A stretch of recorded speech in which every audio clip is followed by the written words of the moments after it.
जैसा कि हम जानते हैं कि जो इंडियन हिस्ट्री है उसको 3 पार्ट के अंदर डिवाइड किया जाता है, एंशिएंट हिस्ट्री, मिडिवल हिस्ट्री और मॉडर्न हिस्ट्री। जो एंशिएंट हिस्ट्री है उसको फर्दर 3 पार्ट के अंदर डिवाइड किया जाता है, प्री हिस्टोरिक पीरियड, प्रोटोहिस्टोरिक पीरियड और हिस्टोरिक पीरियड। जो प्री हिस्टोरिक पीरियड है उसको फर्दर 2 पार्ट्स के अंदर डिवाइड किया जाता है, पहला स्टोन एज और दूसरा मेटल एज। जो मेटल एज है उसको फर्दर भी 2 पार्ट के अंदर डिवाइड किया जाता है, पहला कॉपर एज और दूसरा आयरन एज। और जो स्टोन एज है उसको फर्दर 3 पार्ट के अंदर डिवाइड किया जाता है, पैलियोलिथिक एज, मेसोलिथिक एज और नियोलिथिक एज। आज हम स्टोन एज को समझेंगे। जब हम स्टोन एज की बात करते हैं तो इसके अंदर जो ह्यूमंस थे उन्होंने किसी भी मेटल की डिस्कवरी नहीं करी थी।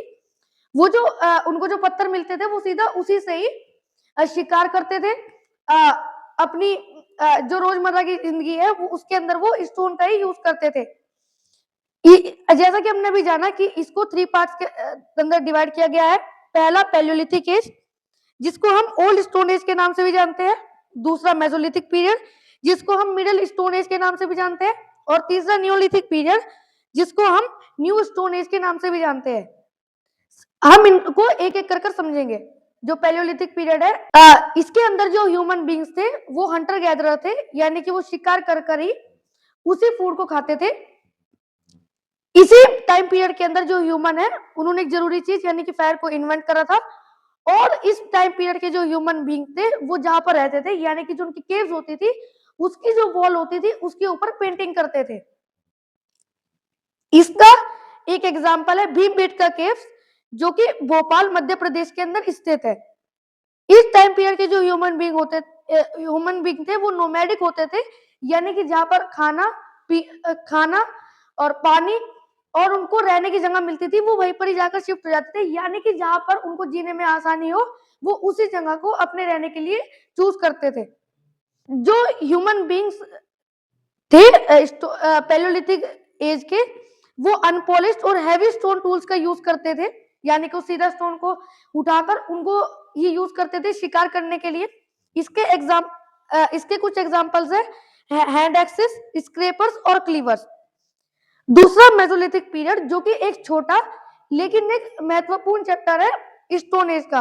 इसके अंदर जो ह्यूमन के जो इक्विपमेंट्स थे वो छोटे हो गए और ज्यादा एफिशिएंट हो गए, जिनको हम माइक्रोलिथ्स के नाम से जानते हैं। इसके एविडेंस हमें आदमगढ़ मध्य प्रदेश और बागौर राजस्थान के अंदर देखने को मिलते हैं। जो पहला ह्यूमन स्केलेटन मिला था यानी कि ह्यूमन स्केलेटन का फर्स्ट एविडेंस मिला था वो सराय नहर जो कि प्रतापगढ़ उत्तर प्रदेश के अंदर स्थित है वहां पर मिला था। तीसरा न्यूलिथिक पीरियड, इसके अंदर जो ह्यूमन बींग्स थे वो ज्यादा समझदार हो गए और उन्होंने एग्रीकल्चर करना शुरू करा। इसका हमें पहला एविडेंस मेहरगढ़ जो कि बलूचिस्तान पाकिस्तान के अंदर स्थित है वहां पर देखने को मिलता है। जितना हम अभी जानते हैं तो उस हिसाब से जो उस टाइम के जो ह्यूमन बींग्स थे वो बार्ली, व्हीट और कॉटन का एग्रीकल्चर करते थे।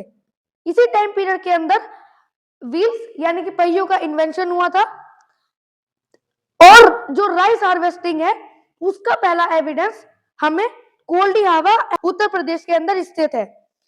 इसी टाइम पीरियड के अंदर ही ह्यूमन बीइंग ने एनिमल हस्बेंड्री शुरू करी थी और ह्यूमन का पहला डोमेस्टिकेटेड एनिमल डॉग को माना जाता है। और जो जम्मू कश्मीर के अंदर बरजो और गफ कराल है वहां पर ग्रेव पाई गई है यानी कि कब्र पाई गई है ह्यूमन और डॉग स्केलेटन्स की। अगर हम स्टोन एज के तीनों टाइम पीरियड की बात करें तो जो पैलियोलिथिक एज थी इसके अंदर जो ह्यूमन बीइंग थे वो अनपॉलिश्ड और जैसे उनको ओरिजिनल फॉर्म के अंदर स्टोन मिलते थे वो उसी को ही यूज कर शिकार करते थे। जिसका दूसरा टाइम पीरियड था यानी कि मेसोलिथिक पीरियड, उसके अंदर जो ह्यूमन थे उन्होंने टूल्स को ज्यादा मॉडिफाई करा, उनको शार्पर बनाया, उनका साइज छोटा करा और उनको एफिशिएंट बनाया यूज करने के लिए, जिनको हम आज के समय में माइक्रोलिथ कहते हैं। और जो तीसरा टाइम पीरियड था यानी कि न्यूलिथिक पीरियड, इसके अंदर जो ह्यूमन बीइंग थे उन्होंने एग्रीकल्चर करना शुरू करा और उन्होंने साथ में एनिमल हस्बेंड्री भी शुरू करी। इसके अंदर जो वो टूल यूज करते थे वो उन्होंने और मॉडिफाई करे थे। धन्यवाद।